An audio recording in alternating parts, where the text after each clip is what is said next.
Hey, welcome back, everybody, to Open Up. Don Clark here, Tina Miller. Yes. We hope your favorite pair are on the air, and a special greeting today. Thank you. Viewers in Germany, we've got them there, and used to have a wonderful roommate from Germany. He swam. His mother swam in the Olympics, and he was a math professor at the University of Berlin, and he looked like Errol Flynn. And we couldn't keep women out of our room. I mean, it just was incredible. Don. But anyway, all you handsome German, beer-loving Germans out there. Yes, and to my friends and all of our friends on Open Up in Washington, D.C. Thank you so much Your for old stomping watching. grounds back there. My old stomping grounds. Right at the White House, weren't you? Yes. Wow, this woman. And did I stomp? Hey, we've got just two wonderful guys here that are burning up the world here in Bakersfield. Yay! We're talking about Woohoo, look at Marty 'em. Pay from look at that from Farmers Insurance, and Clay Kerner. Yes. And also, a man in insurance. Guys, great to have you with us. Baltimore. I want to give you a tip about how to make sure your name is remembered. I got here 27 years ago. Okay, I don't know anybody, nobody, and one of the first guys I meet is Clay Kerner, this fellow here in this handsome gray jacket. And Clay, I later learned, is everywhere. I mean, you can't go to an event that Clay isn't there. But Clay came up to me and said, "My name is Clay Kerner, and you'd better remember it the next time." And I did. I mean, that kind of makes an impression on you when you're trying to learn a name, and so I never forgot the name. So Clay it was Kerner. a little bit of fear he put in there? Well, actually, it was he gave a talk at our church. Oh. And I said, "Don, I see you on TV every night. I know what your name is. My name is Clay Kerner. And next time I see you, I want you to call me Clay." I told Kevin McCarthy the same thing. He usually calls people sir, but when he sees me, he always says Clay. Clay. So, Sir Clay, that sounds like Not something. Sir Clay, Clay. No, just Sir, no pay Sir Clay. attention. I like the Sir Clay. That's, is there a test later? Do I have to pay attention? We had this problem when we were on the show, too. He never pays attention. This is a microphone, right? Okay.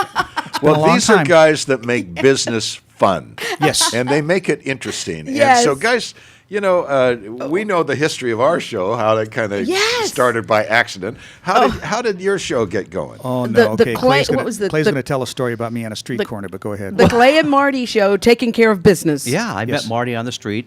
I had Was he sitting on the street? Oh, No, we'll work for food. And so I We'll bought him a broadcast for hamburger, food. and off we went. That's- Actually, I looked into advertising, and they said, advertising, if you're going to do advertising, it's going to cost X number of dollars. And so I said, well, what would it cost to have a show? And they said, well, you can do an interview. And I found Marty, who's had a show before. Marty's been in this business for many, many years. He can tell you Okay. about that. George Runner and I had a show in Los Angeles years ago. really? Wow. So I've been off and on in radio in Los Angeles since the late 80s. And So George kidding. Runner is Doing what? he's now our Board of Equalization member. He was Oh. a state senator in Yes. Right. Lancaster, Palmdale. And Right. His wife is now the state senator from Oh. the same area. Yeah. Okay. Now, Yes.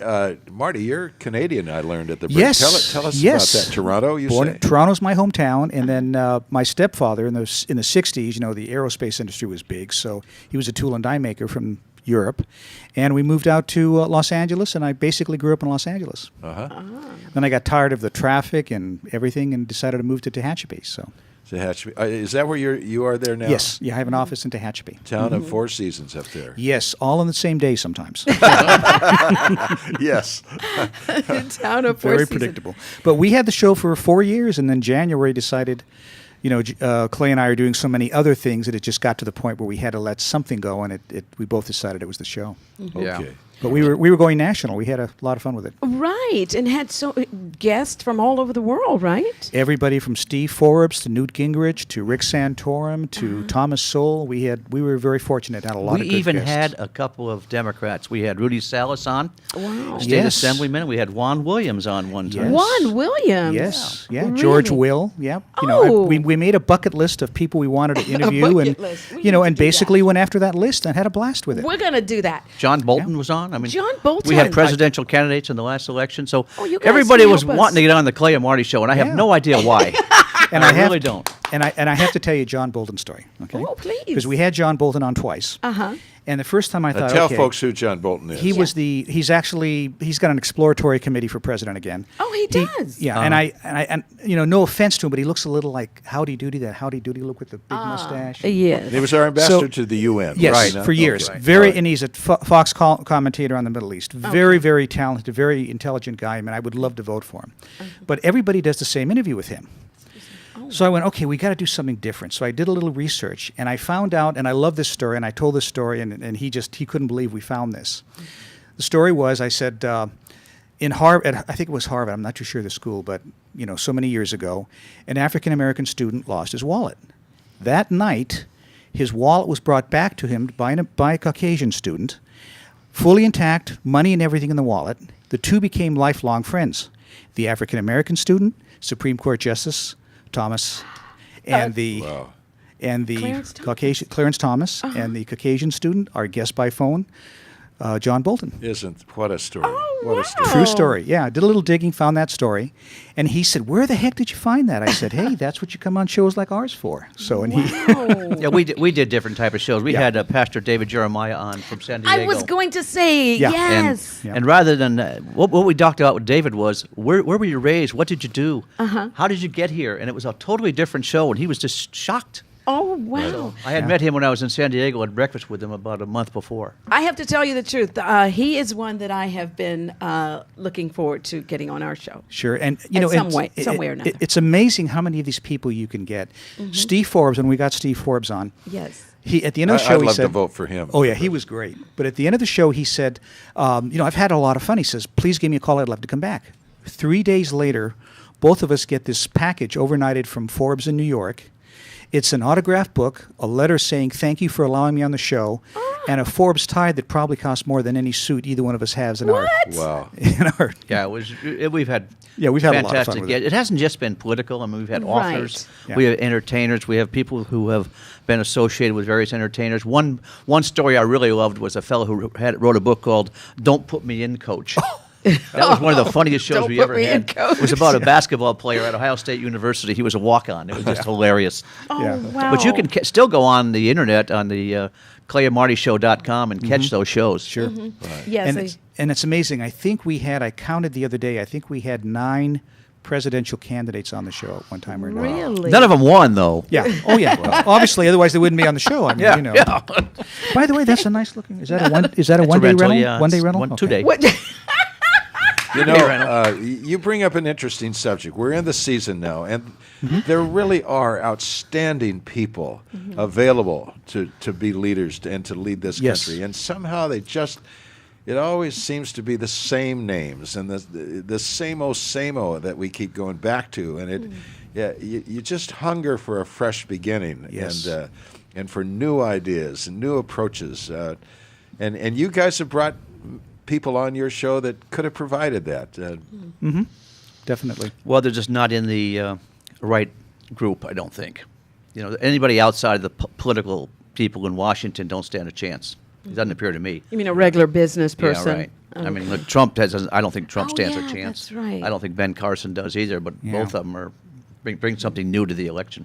Well, one gentleman we had on that I really, really like, but he's in the mainstream, but just out a little bit, is Rick Santorum, the senator from Pennsylvania. Yeah. I like Santorum a lot. He's a big blue-collar, middle-class guy, but he's alienated the powers to be just enough to where I don't think he'll be the nominee, but I would vote for him in a heartbeat. Marty, I'm wondering, I hear a lot of quiet talk behind the scenes, that there is a lot of activity behind the scenes of bringing Canada and the United States together, far closer together, perhaps organically and politically. Are you up on any of that? You know, Don, I don't think so. Just from people I know in Canada, sources I have, I just don't see that, because Canadians are very nationalistic. So they've got their problems with the United States just like we have with our neighbors. I just don't see that. I think the Keystone Pipeline would have maybe created that environment, but they're pretty upset up there about our stance on the pipeline, and they're going to sell that oil to somebody. Yeah. China will probably get it because Yeah. they'll just build a pipeline out to Vancouver and There it ship goes. it overseas. Yeah. It's silly. Somebody's going to get it. Yeah. So it just may not be us. You know, go Clay, ahead, Tina, please. Oh, about a minute. Clay, I was Oh, 2 minutes. Great. What I see you making some notes here. What No, exciting. I would just put some notes down because I can't remember things at my age anymore. Oh, And that's pretty good because normally he draws pictures. So the fact that he's doing notes now it's an improvement. He keeps me awake during the show all the time. so the show went away in January. Yes. But there are videos still on YouTube and such. Yes. Are you two? You're doing interviews. Are you going out doing speaking engagements or anything like that, or what? Well, They're not paying us enough. it's interesting. We were talking about that this morning because I teach one night a week over at University of Phoenix. That's my first love. I love to teach on top of my insurance agency. But it's funny how after January 1st, it's almost as if we dropped off the radar. Oh. We don't have a show anymore, so we don't get the kind of calls we would get before. Nobody before that calls. happened. Yeah, nobody loves us anymore. Oh, So we we feel called I really, know you we feel did. really good about Yeah. being here. I mean, Yeah, really. You feel just- really good about yeah, yeah. We feel good about being anywhere. Yeah, basically. this is the first time I've seen a microphone in 5 months. I thought, okay, is this what this thing looks like? You know, I got to tell you, Marty has a great memory, by the way, better than I do. But we had a couple of shows. That's the notes he's been taking. We had what was that fellow's name? Ray what? Ray Stevens. We had Remember Ray Stevens? Stevens. Ray Ray Stevens Stevens was on one time, and Marty said, "And wow, we're going to welcome back Ray Charles." Oh. And Ray Charles was already He had deceased. just passed away.